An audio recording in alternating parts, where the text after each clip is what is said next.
Thank you, Terry. So Terry works for Northborough Cable Access. She's working to live stream this event. So welcome to our friends at home, but welcome also to the people who are here joining us tonight. Tonight's presentation will be recorded, or is being recorded, and we're going to live stream. In addition to live streaming, we'll get it out to you after this, as well as the slides. So if you're getting nervous as we're going through a lot of information really quickly, don't worry, you'll have it and you'll be able to go back to it, and also you can always just reach back out. So my name's Sean Bevan. I'm the principal here at Algonquin Regional High School. I love it here. I love the school. I really enjoy coming to work every day. We have a real privilege to work with, to service two wonderful communities and a building full of really great kids. And I'm not just saying that, I really truly believe that. This is my 5th year as principal here at Algonquin. Before then, I was a principal in Westwood, and before then I was a teacher here. So when I was able to come back as principal, I came back. I taught English here for 8 years, coached baseball, ran the school newspaper. I was very involved and really enjoyed it. And when I had an opportunity to return as a leader, I did. And it's the best decision I think I ever made. I'm very pleased to invite you here. You might have some nervousness, you might have some excitement. This might not even be your first one of these if you have older children. But we hope we can give you enough information to maybe ease your concerns if you have them, and we're always here to help with questions. Before I begin, I want to thank a few people who helped put together tonight's presentation. So we have Lisa Connery as our Director of Guidance. She'll be speaking in a little bit. She has a great mastery and a handle on some of the particulars that you're going to learn about. Matt Gitkin is the Assistant Principal for what will be next year's 9th grade. That's your children, of course. And Viviana LaBelle is a student of ours, and we're going to have a chance to hear from her as well. So I'm going to warn you a little bit that tonight's a little bit might feel like drinking from a fire hose. You're going to see bell schedules and bulleted lists of electives courses and graduation requirements and math course sequences. It's a lot. So there's no quiz at the end. You'll get this information in a variety of ways and sources. And as I keep saying, we're here to help, and we're happy to answer your questions. No bad questions. At the end of tonight's presentation, and you saw them, and some of our department heads are here already, at our tables out there, all of our department heads from all of our various departments are going to be there to ask any department-specific questions you have. So there's no shortage of expertise in the room or just outside of the room to help you. So in addition to being the principal, I'm also a dad. I have a sophomore and a senior in high school. They go to Lincoln Sudbury High School, so I've been where you've been. I've also given this presentation many times, but seeing it as a parent and knowing the feelings that you might be having as having a freshman come in was new to me, and also a little bit, it's a little bit terrifying. You have this, like, your little babies coming here to the high school with all the big kids who are on their way to college. I will let you know it all works out. It might not be a perfect, smooth ride for every kid, for every day, for every year, but we have lots of ways to identify if a kid's struggling, lots of things to excite them about school, and we do what I think is a really superb job of helping kids meet their goals and to meet their potential. And that's our job, and we do it well. So I'm looking forward to meeting you, but I'm also looking forward to meeting your child. We can't wait to have them here in the building. They've been here probably once already if they joined our tours, and we have a few different ways for them to join us all along the way.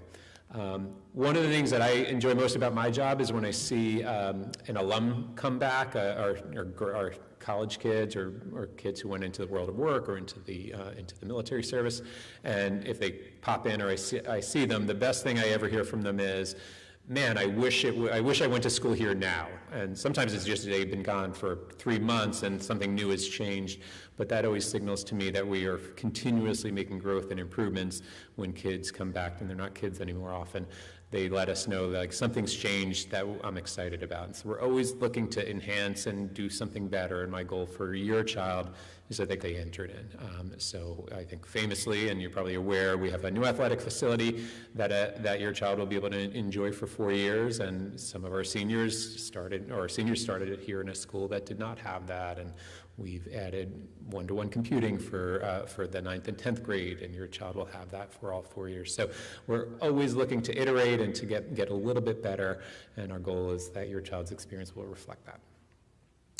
So tonight, we're just going to kind of go through a lot of kind of nuts and bolts kinds of information, and we'll, at the end, if you want to come up and ask some questions, we won't open it up for questions. We will have Viviana, and Nick is joining us here. Nick, hello, all right. They're going to answer some questions that really the kids can answer better than maybe the adults, and then we will, you can ask particular questions to me or some of the others, and then out into the departments, okay? So this will take about 45 minutes or so, something like that, and then you'll have all the answers you need, and also all the places to find the answers. So just a little bit of a word about the way we're structured administratively. So I'm the principal. As I said, we have 3 assistant principals. And so those are Matt Gitkind, who's here tonight, and he's going to say a few words in a minute. Andy McGowan, he works with the current 9th grade, and he will grow with those grades. So our model currently, and I don't anticipate this changing, is that our assistant principals are assigned to one grade that they stay with, one class that they stay with through their 4 years. So Mr. Gitkind is working with our current 10th and 12th graders. Next year, he'll be working with our 9th graders and our then 11th graders and continue to work with them. The goal of that is so that he establishes relationships with your child. People think maybe that's only a bad thing if their child gets to know the assistant principal. It isn't. Part of the design is getting to know our kids really well. They work with the same guidance counselor all 4 years. These are just efforts we make to kind of shrink the size of the school and the distance our children might have from the adults in the building. So Mr. Gitkin will say a few words in a minute. Mr. McGowan is the seasoned administrator. He's been here for many years, and Ms. Brown works with our current 11th grade. They'll be our 12th graders next year. We also have Ms. Michelle Kalin, and she was somebody who joined us last year. She is our career exploration leader, so she is building a new program as we speak on that is looking like many different things, but we have 11 students currently in internships outside of the building, some inside of the building, but some outside of the building this year for the first time in our school's history, among other things. So she's planning many other things related to career development. And then as well, we have Lisa Connery, who's going to talk to us tonight, and she does a wonderful job leading the guidance department. All right. So I'm going to invite Mr. Gitkin up to say a few words, and I'm going to rejoin you and walk you through a few particulars. So, Mr. Gitkin. Well, hello, everybody. I'd also like to welcome you to Algonquin, especially for those of us who are returning and to those of us who are new to the building. As Mr. Bevan said, my name is Matt Gitkind. I'm in my 12th year in education. I was a social studies teacher for 11 years before I joined the team here at Algonquin this past year, so this is actually sort of my freshman year. And I can tell you from my experience of being greeted and welcomed by this community that I think that your students are going to find the exact same experience. This is a place where we have extraordinarily dedicated educators, really, really supportive counselors. It's really an extraordinary program. And I'm saying this as somebody who grew up in Westboro, so I feel some conflicted allegiances. And my wife also works in Westboro, so to a certain extent we have to sit on opposite sides of the stands on the Thanksgiving football game. Not actually, but so I just wanted to give you guys an opportunity to meet me. I'm going to be the individual who's going to be guiding your student through their high school career as their vice principal. And what I would encourage them to do as you look through tonight's program and you learn about all of the different extracurriculars that we offer, all the different clubs and programs that students can participate in, all the different athletic teams that we have here, I would encourage you and your student to really throw themselves into this experience. This is a school, as I've learned this year, that has such a diverse range of offerings. We have this massive business program here at Algonquin that really is unique in the state. We are building this career internship program currently that we're going to be able to expose a lot of students to. We have all of these really extraordinary elective offerings. And what we find is that the students who are most successful are the ones who really throw themselves into those opportunities, who try out the new thing, who join the new athletic team, who try out the new club, who forge new relationships. So I would really encourage you and your student to do that. And I really look forward to meeting them next year and working with them through their 4 years here at Algonquin. It's nice to meet everybody. Thank you, Matt. Yeah. All right, well, thank you, Matt. So we're going to look at some particulars about our school, and don't be overwhelmed by the information you're about to see. Here's an overview of what we're going to be talking about tonight. We'll do the bell schedule overview. The instant you see it, it'll be a little bit confusing, and I can assure you it's about the least confusing bell schedule once you've lived it. I think the kids can maybe speak to that. We'll talk graduation requirements and how to find out more information about that. The plans we have to make your child's transition a smooth one, as well as student supports. We're going to hear the student's perspective. I'll make a few final remarks, and you'll have a chance to hear and meet with our department heads. So this is our bell schedule, and it is what we would call it's a rotating schedule, and that delivers benefits that we have seen and enjoyed in the last several years. We moved to this bell schedule about 4 or 5 years ago, or some iteration of it, and all of our classes with some minor differences are 55 minutes long, and they rotate through the day almost like a batting order, and one drops off each day. So that means there are one class that you won't see one day, you would see that the next day, and on and on and on. The benefits of this bell schedule that we enjoy and that we've seen and that schools choose this bell schedule for is that our teachers see and our kids experience the classes at different times in their day. So if they're not a particularly vibrant morning person, maybe seeing the same class first block is not great for them, or their transcript, that helps with that. If they're really great after lunch, this helps with that. It kind of smooths all those things out. It does deliver some challenges that I won't get too deeply into. It means, for example, you have a different lunch block with a different composition of the whole student body every day for 7 days.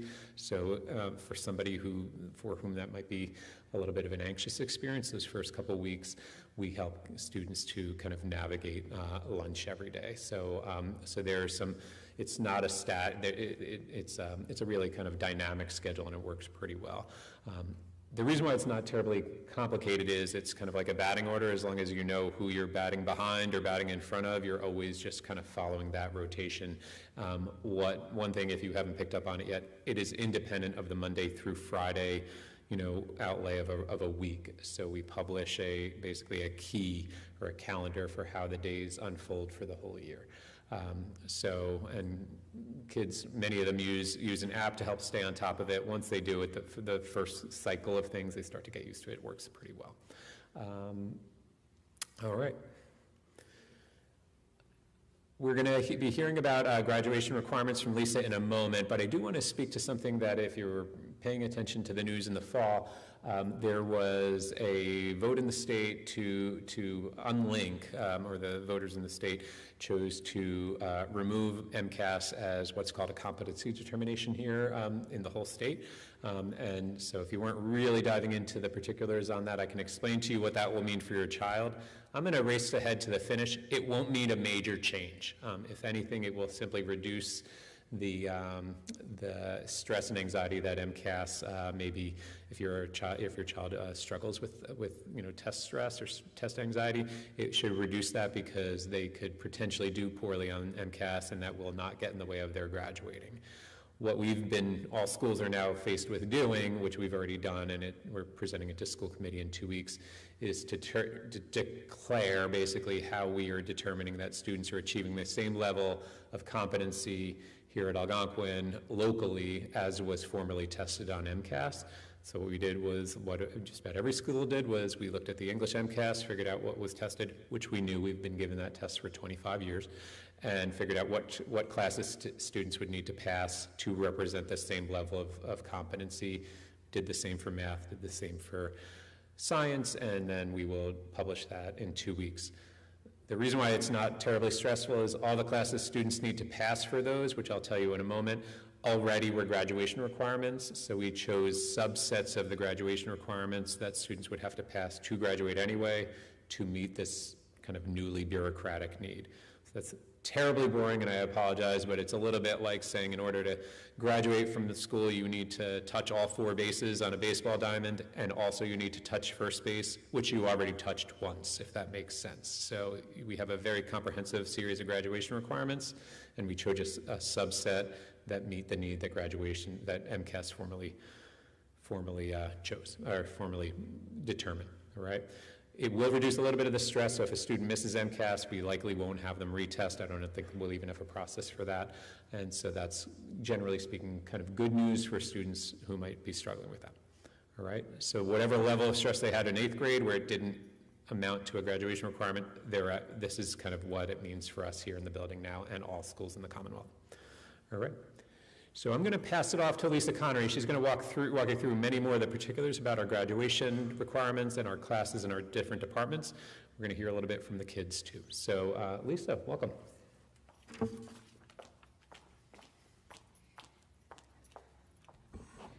right. Do we have is this up here? I'm sorry, it's only displaying behind you. So you have to okay. just use the button. Just use the button. Yeah, Okay, it doesn't show up on the screen. Bit of a curveball. Okay, for sure. So good evening and welcome. As Sean mentioned, my name is Lisa Connery. I'm the Director of Guidance. I will be working very closely with the middle school guidance counselors. I actually have already begun working with them as we start to prepare for course selections with your students. So from now until the start of next year, I will be your point of contact. So if you have any questions, feel free to reach out to the middle school counselors. And if for some reason, they cannot assist you, then they will certainly direct you to me, okay? And I'm more than happy to help you out. I'm just going to turn this way, Sean, because I don't really know what all the slides are here. So tonight I'm going to go over some, just our graduation requirements and talk a little bit about the elective courses that we offer here at Algonquin. I really do have to say that I think one of the things we do well, we do a lot of things really well, is our course offerings. We have a lot of teachers with a lot of creativity, and they offer our teachers a lot of wonderful opportunities to learn about different things. So I'm going to go through all of our graduation requirements and touch base on our electives. So at Algonquin, of course, all students are required to take English all 4 years that they're here at the high school. Jane Bitar, of course, is the department head, so if you have any questions regarding the English curriculum, Jane will be out in the hall. So students must take English each year that they're here. They'll start out with their freshman and sophomore English. And those first 2 years, we offer those courses at either the honors or the college prep level, with the honors course being the more accelerated option.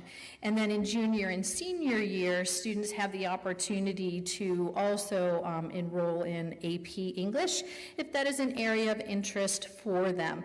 We also have a lot of great English electives for our students.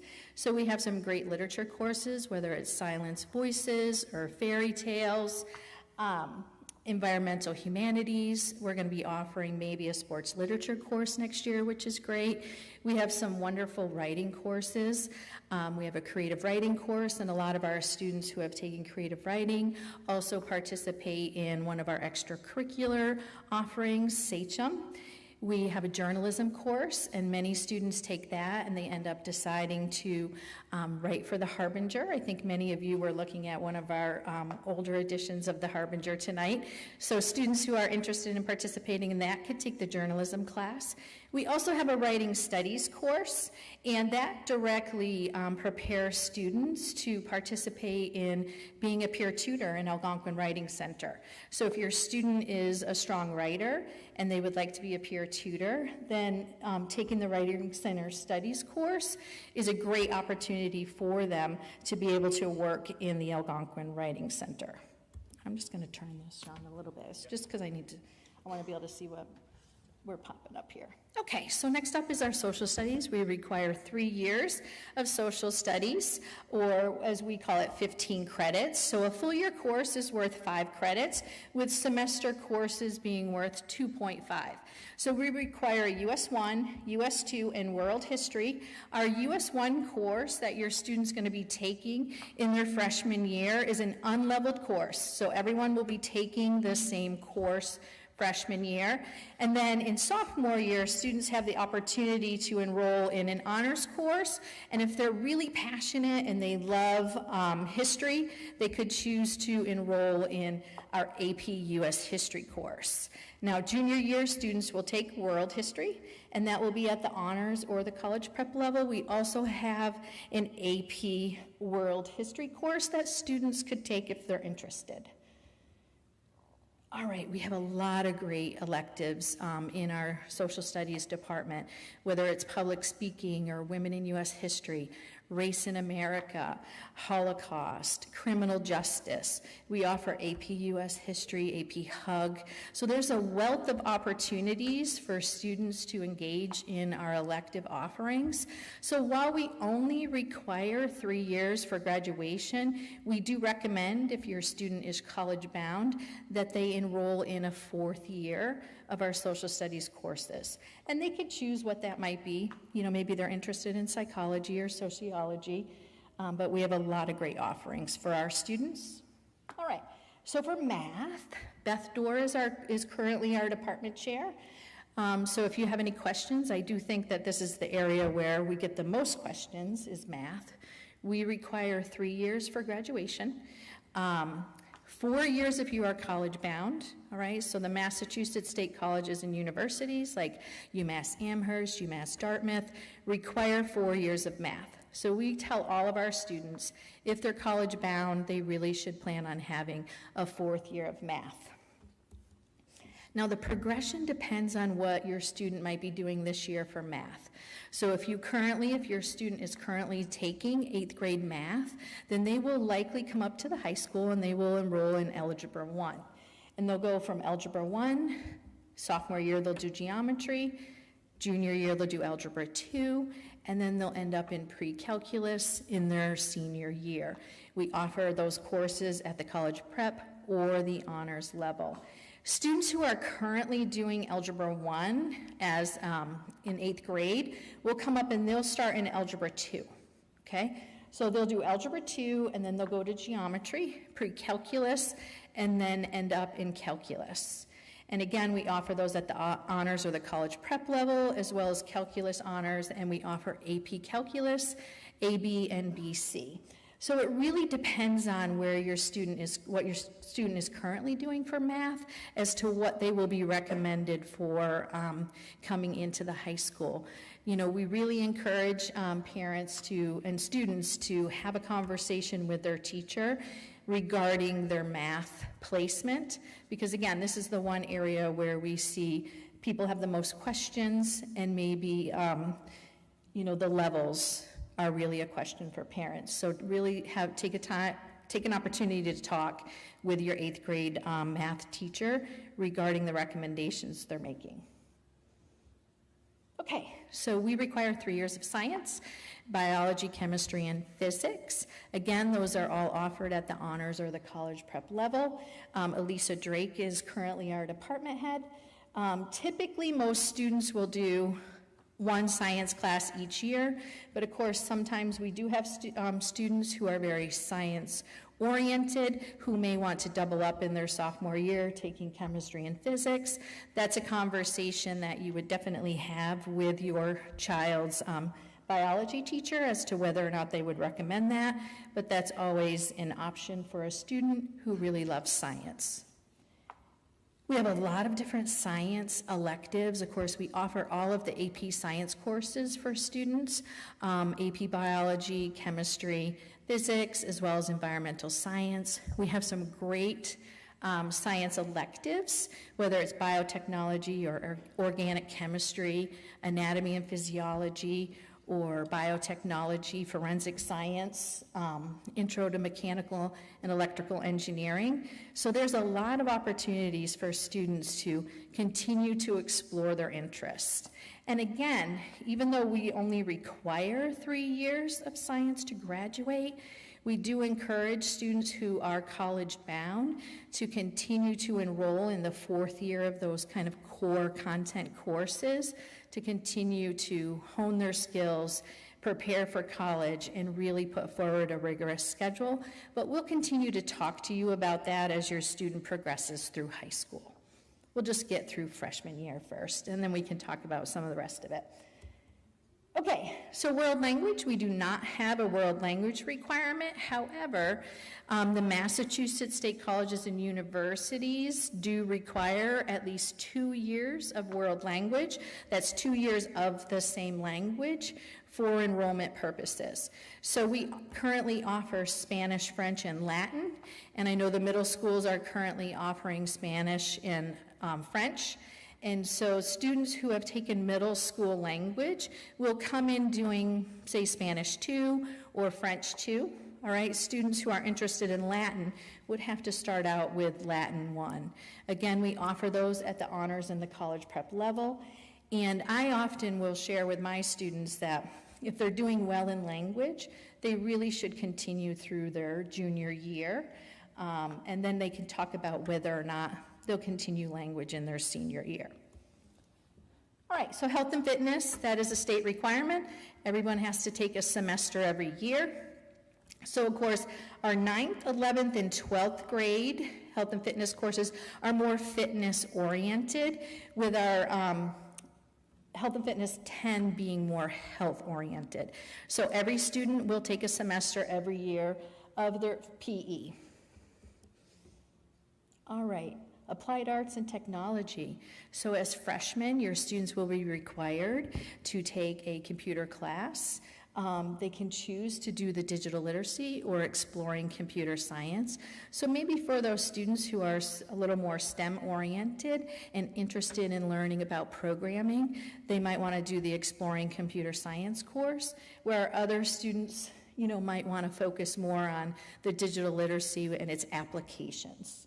So they will have to take a semester of that their freshman year. In addition, we require a semester of economics. And students can fulfill that by enrolling in microeconomics at the honors or the college prep level. We also have an AP economics course for students who are interested, and of course that is going to focus more on the economy with a little bit of personal finance mixed in there. Students can also choose to do our financial literacy course at the honors or the college prep level, and of course that focuses more on personal finances. So it really depends on your student and their track and what they're interested in as to how they go about fulfilling that requirement. The Applied Arts and Technology department has an absolute ton of elective courses. As Matt Gitkin mentioned, we have a tremendous business program where we offer students like courses in business fundamentals, marketing, social media marketing, sports and entertainment marketing, entrepreneurship, accounting. So there's a lot of opportunities for your student to explore their interests in the field of business, to kind of decide if that's what they're interested in pursuing after high school. They have some other courses, like we have an early childhood development course. We have a preschool. We have the little Titans that come onto campus, and so the kids really love learning, working with them and learning about their developmental stages.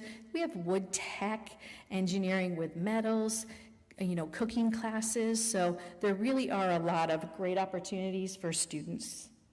All right. And of course, we have some computer science classes, whether it's Python or C++, and we offer the AP computer science courses. All right. Now, your students are going to also have to take at least one semester of fine or applied arts. And you can see we have a multitude of courses that we offer, whether they're interested in band or chorus. We do have like beginning piano, if they're interested in that, or beginning guitar. They can take a photo class or a ceramics class, drawing and painting. We have a cool new course, I hope it runs. It's called Stitching a Better World through Fiber Arts. So that would be kind of interesting, whether they're crocheting and knitting. I think a lot of students will find that interesting. But there's a lot of great offerings, and so your student will have to take at least one semester of a fine arts class. All right. So we talk about, this is not up here, I was going to click on the 4-year course of study. What's that? Okay, so we'll just bypass the 4-year course of study. What that is we just kind of map out the different courses that are required for students and where they have room for elective offerings. So if you go on the Algonquin webpage under academics, you can click on the guidance page, and we have a course selection page. And so on that page, we do have the 4-year course of study that you could pull up, you could print it out, and it does outline all of the graduation requirements. So you can see all of this in one place that I just spoke about, and you can see where your student has an opportunity for electives. All right, so really quick, I mentioned throughout the slides that we offer courses at the college prep and the honors level. And so really the difference, we send the majority of our students off to college. So our college prep courses are true college prep courses. If your student does enroll in a college prep level course, they will be prepared to go off to college and find success, okay? What you're gonna find the difference is in the college prep level course, it's more foundational work. So they wanna make sure that the student understands the concept. You're gonna see that there's maybe more work done in the classroom, that there's more repetition that happens in a college prep level course, okay? When we look at the honors level courses, there's going to be a lot more independent work that's going to have to be done. You're going to see less repetition, so they will move through the content a little quicker. And then they go from, those foundational concepts to applying those concepts, all right? And so that's the difference between the CP and the honors level courses. Parents and students oftentimes will ask us, like, is it better to take, get an A in a CP course or a C+ in an honors level course? And to be honest, there's no right or wrong answer to that. I think it really depends on your child, okay? So we have some students who, choose to enroll in an honors level course, and they really embrace the challenge, and they just continue to, they're willing to stay after for extra help. They're willing to ask questions, right? And they just want to be there to learn. And so they're okay with the fact that maybe they get a C+ or they get a B-. And then we have other students where, that might be a little bit too much for them. And so if you're finding that your student is spending an excessive amount of time working on one particular class that maybe is at an honors level, if you're finding that maybe your student is in tears and they're anxious and they're frustrated over the course, then I would say it's probably better to get an A in a CP course than a C+ in an honors course. So it really depends on your child and how they handle all of that. All right? And it's important just to recognize that. I mean, we all have strengths. We all have areas of interest, So it's perfectly okay to bring balance to your schedule. I always tell the students, I'm not up on the math hallway for a reason. And it's not that I'm not good at math, right? But that's not necessarily my strength or my passion. And then the math teachers don't like it when kids start crying in their class, so they send them down to guidance, right? And so we all have our strengths, and it's really, looking at your child and talking with them about, what their strengths are, what their interests are, and then working with them to help find a balance. And if a student does enroll in a CP level course, say they take a CP English course in their freshman year, there is opportunity for them, to grow, to learn, to develop their skills, and then enroll in an honors level course, all right? So there is room for, like Sean had mentioned when he started talking, growth and progression as they move through high school. I can guarantee you that the child that you're looking at right now will be completely different come senior year. All right? So I think it really, to answer this question, it depends. Okay? Now, your middle school teachers are going to be making recommendations, and we really encourage you. Our department heads have worked closely with the middle school teachers to help them to understand, what are the skills that we're looking for students in the different levels, whether it's a college prep level course or an honors level course. So they understand our curriculum, what skills your student's going to need, and then they're making those recommendations accordingly. So I would really encourage you, to heed the advice of the teachers, the middle school teachers. Oftentimes parents will call me and they'll say, well, what do you think? And I'm like, I don't know. Like, I don't know your child. I haven't had your child in class. I don't know what their skill set is. I can answer basic questions, but specific questions about your child's skills and their placement should really be directed to the middle school teachers and then also to the middle school counselor if you have questions, okay? But really, I would listen to what the recommendations are, okay? Now, when your student is putting together their course selections, we do a really great job, scheduling most of the requests for our students. But of course, when you have 1,200 students taking 7 courses, and some of them are semesterized, that's a lot of pieces to the puzzle. And so sometimes all of those pieces of the puzzle don't fit perfectly together. So we ask students to please give us 2 to 3 primary electives. Those are their top choices, right? And then 2 to 3 alternate electives. Because how it works is if we're going through and we're balancing a student's schedule, if an elective doesn't work, we will automatically go to that alternate elective that your student has chosen and try to schedule that for them. All right? If we don't have those alternate electives, then we likely will enroll your student in a study because we simply don't know what else they might enjoy and like, and we're not going to guess, all right? So as you're working with your student, making sure you're identifying primary electives and secondary electives, okay? And I think how we think about electives is equally as important. Electives are a real, and you'll hear from our students, electives are a really nice break in the day. They give students an opportunity to kind of, do different work, whether they're working with their hands in a wood tech class or they're cooking. It's just a different environment. We encourage students not to be afraid to take electives, and those electives, maybe they correlate with, an interest, like a major or a career interest, and maybe they're just something fun. Like maybe they're just interested in, a photography class, and that's not something they're going to pursue later on, but they just want to develop those skills, okay? So electives are a great opportunity for a nice break in the day from all of the academics that your student is going to be having here at Algonquin. All right, so we do have what we call an exemption policy. And so for students, our exemption policy was designed for students who primarily maybe take honors and AP level courses. So we were finding our students with the most rigorous schedules were hesitant to maybe try that nutrition class or that wood tech class because they thought that it would negatively impact their GPA. And so we really wanted students to pursue things that they were interested in. So we developed the exemption rule, and this allows students to exempt 1 full year non-required course or 2 semester non-required courses. So of course your student is still going to have to do that fine arts class, but if they did decide that they wanted to try a nutrition class and they're in all honors level courses, they could exempt the nutrition class from their GPA.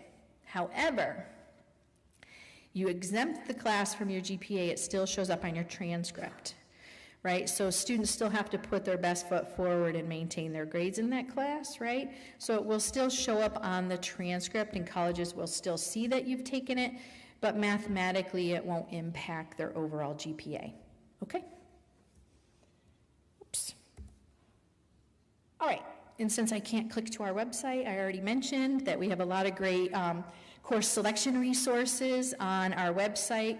It's our program of studies. We have our freshman course selection sheet. We also did a little screencast for parents going over all of this. So, you could go back and you could look at that as well. Information about exemptions and overrides are all on the webpage, okay? All right. And so we'll do course selection. You'll do course selection with the middle school in March, and then we're going to take all those numbers, and we're going to spend a couple months trying to figure out who's going to teach what and how many sections of what we're going to offer. We spend through the summer really scheduling our school, It's a pretty complex process that we go through, but then we ultimately will release schedules the week before school starts, okay? And then your student will have their schedule available for freshman orientation, and typically in the past few years, we've had orientation the same week that students return to school. So if students, I haven't seen our calendar for next year, but if say they return on like Wednesday, we might have orientation on Monday or Tuesday of that week. So just know that when you see the calendar come out that we likely will have orientation that week, and we will take your students through another tour like you experienced tonight, going over everything, the bell schedule and lunch schedule and buses and late buses and all that good stuff, okay? Okay, really quick, if you are a student who's currently enrolled in, if your student is currently enrolled in a private school, you will need to register with us, and you can go to our district website, and you can go under new families. It is an online process, so you will have to complete that. If you complete that in the next few weeks, once we get that electronic notification that you have submitted your registration, we will reach out to you and we will schedule an appointment to finalize your registration, and we will talk with you about your students' course selections.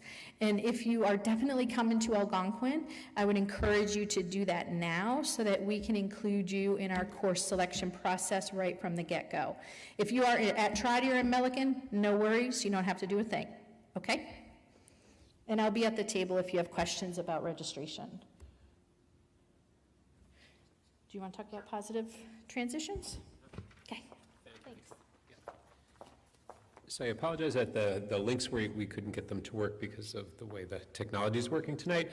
I will again send this slide deck to you, and as well, part of that will be the links that you are not seeing, but they are lengthy documents, and also our website that you will be able to see. So one of one of the things we undertake to do as well as possible is to make sure kids are comfortable when they arrive here, and we do a few different things to ensure that that's the case. And one of them is having a freshman orientation. Every school does that. I think we do it particularly well, where our seniors and juniors, but many of them are seniors, are trained to really provide a welcoming environment and do a series of team building exercises and acquaint the students not only to our physical building, but also to our culture. So as you all know, we're converging two different towns, so about a third of our students are Southborough students, 2/3 Northborough, and they need to get to know each other.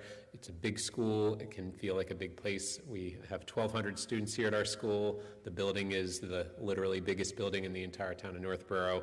There are 135 classrooms. I could go on and on. It's a big place, so we try to shrink that by establishing relationships between kids and each other, and also to have maybe a connection between them and an upperclassman. We call them peer mentors. I think we'd like to see and are looking maybe someday to build that up, and maybe for your children to create a stronger linkage between some of our older kids and our younger kids. And guidance is always available to help. And then when your child gets here, in the first few weeks, we have what looks like a science fair, if you have attended a science fair as a child growing up, where our clubs pitch what their club does, so that your child can have a chance to know what's out there and be able to choose a club or activity or multiple ones that they might choose to do. That happens during the school day. At lunch, it's a really festive atmosphere, a chance to see what we offer, and we offer a lot. So I don't know what the latest number is, but we offer something in the neighborhood of 75 or 80 clubs or activities, ranging from very big and robust clubs that have huge enrollments to very small niche clubs where kids who have similar affinities can meet and enjoy each other's company around a kind of a specific interest. So we have a variety of programs to help students if they struggle or for any other reason, and they're listed here. Access is one, for example. That's a program that we have where students can receive help that they might need for a variety of reasons. We have students who might be transitioning back from being out of school for some time. That's a program that helps them do that. Some of these are programs that are designed around students who have special education needs. Some of them are not, and so we can work with you and your child if needs arise, or if you're arriving to us with your child who has specific needs. Transition meetings will begin in March and April, so if your child has an IEP, that our team will be starting to reach out with you and arrange a meeting with you so that you know what to expect and how we're going to meet your child's needs here at the high school. So we're gonna bring up Viviana and Nick. I don't know how we've never done this before, not since I've been here. We're gonna grab, Nick, can you grab that microphone there? I think we'll have this, maybe you can come on and stand up. Let's hear it for Nick and Viviana, all right, two of our seniors, all right? So, why don't you stand here? Let's see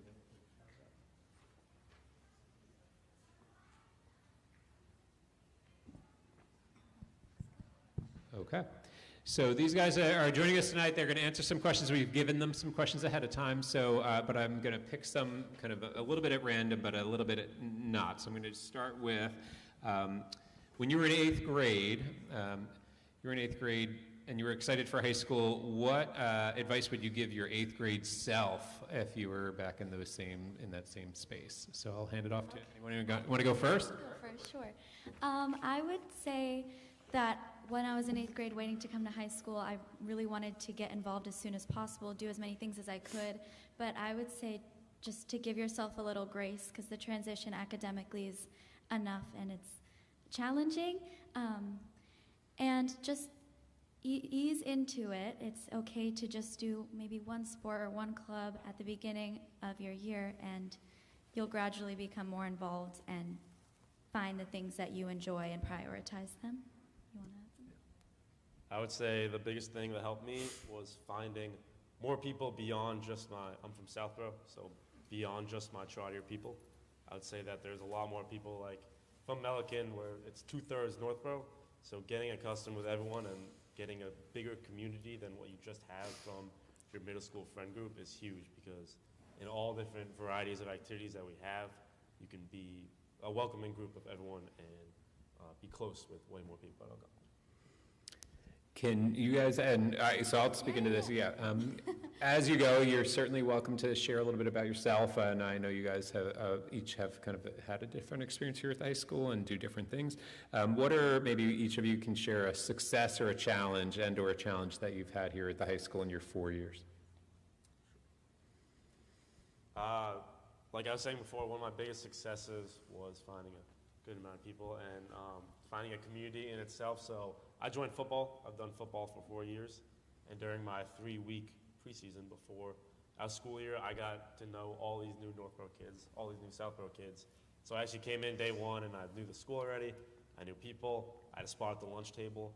And so I felt that one of my biggest strengths was going outside of just my classroom community, going outside of just the people in my various classes and finding people that I can be with. Kind of going with that, one of my biggest successes, I feel like I'm very proud of how involved I've gotten in the community. I've always been interested in music, and that has been something that I'm really passionate about at the high school as well. So just starting with band and choir in my schedule all 4 years, I have gradually kind of climbed the ladder. I run one of the a cappella groups. I'm the president of the Honor Society for Music, and I'm just very involved in the department, and I'm just, I don't know, I think it's been a great community, and Algonquin really values music, and I appreciate that, so yeah. Great. How did you balance your coursework and your activities? What advice would you give other kids about achieving a balance of the many different things you have to do? I think that everyone has different ways of balancing academics and extracurriculars. For me, it was about staying organized and communicating effectively with everyone involved, I guess. But I'm a big list lover, so just to stay organized, I make sure I know when things are happening, timing, how long will my homework take tonight, so that can I do this volunteer service or can I go to this event? And yeah, that really helped me. Also, just prioritizing what you're most passionate about. Sometimes it's better to just focus on, for me, music was a big thing, rather than doing 20 different miscellaneous clubs. It's important, I think, to just, yeah, prioritize what you're passionate about so that you have a little bit less stress and scatterbrainedness. I would say everyone has different schedules and everyone has their own way of studying and completing their work. I'm going to give a disclaimer. ChatGPT, it creates great schedules for you and it can break out your time. Don't use it for other things, but I would say create a great schedule. And similar with football, I had about 2.5 to 3 hours after practice when I got home to eat, shower, do my work, and any other stuff for the other clubs and activities I did. And so having that sort of crunch time in that gave me an opportunity to just crush out my work and then once I was done, go to bed. And so when I came freshman year, I wanted to join like as many clubs as I could, try out a bunch of different activities, and I found that the best way is try out, see what you like, see what you're good at, and then off of that, so build your way up through that club and find what you really enjoy the most and what you can really succeed in, and then continue with that sophomore and junior year. So try out everything that you want freshman year, sophomore year, and really hone in on what you love. Great.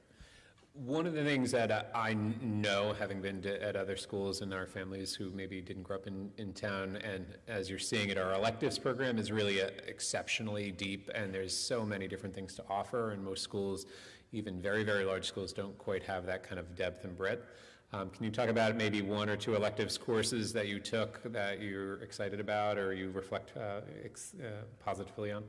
Sure. So as I mentioned before, I've done band and choir all 4 years. It's a combined class, so I just switch off every day. That's been something I've really enjoyed, like the administration was talking about. It's a good break in my day, and I'm really grateful that I've been able to keep music in my life. And also, as I was talking about, just like climb my way through the department and get very involved.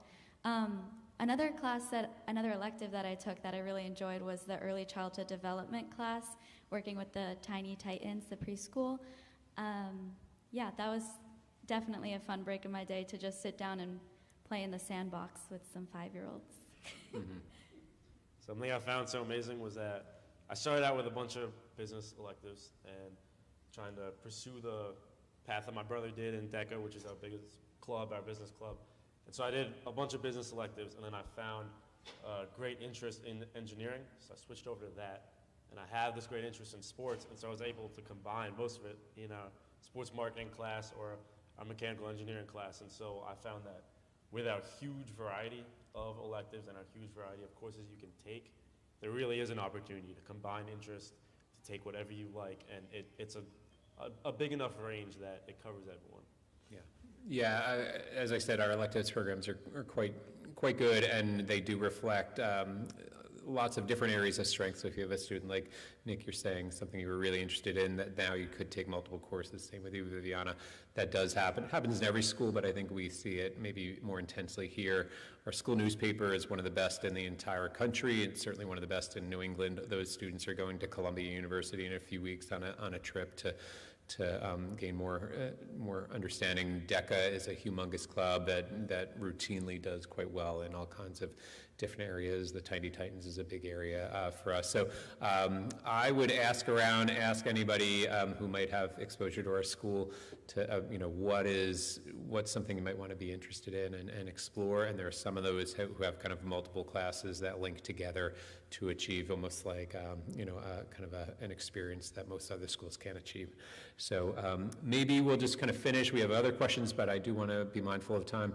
What's the thing you've enjoyed most about your 4 years at the school? I was going to say that to you. We're thinking because there's so many things.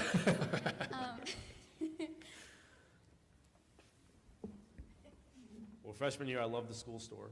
Every day, I'd go after school, and it was amazing. I'd get whatever I want. It started becoming a problem, though, because I'd spend so much money every single day on things in the school store. But I think the thing that I found the greatest during my time at Algonquin was bonding with both Southborough and Northborough kids and finding another community beyond what I thought I already had. And so any nerves that your kids have going into freshman year of, oh my God, there's so many new people. How am I going to handle having all these new people? It's really just an opportunity for more friends and more people that you can hang out with. And so I think that's been the greatest thing. And I love that I go to a regional school because I was able to meet so many people going into freshman year.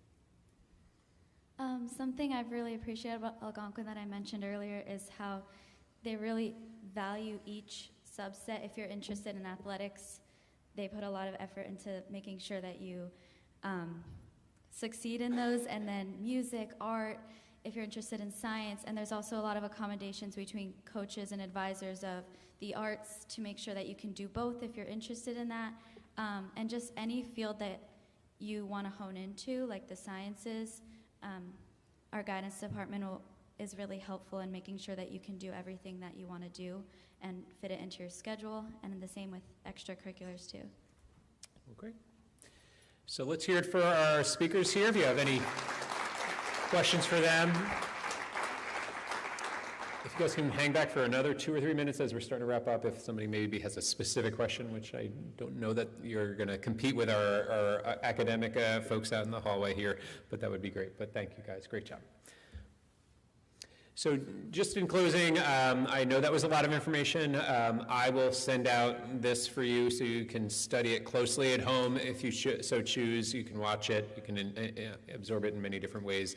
But I hope you're as excited as we are to have your child here and joining us. We got this. All right, they're gonna do great. I know it's hard to believe that they're gonna be here and walking around this big building with big and wonderful kids like these guys, but they will be here and we're ready for them. So if you have any questions for me, come on up. I'm happy to answer them. Lisa, thank you. Great job tonight. Matt's here as well. And then out in the auditorium, we have our departments. You're welcome to say hello, introduce yourself, ask questions that are specific to the departments. Have a great evening, everyone, and thank you for joining us.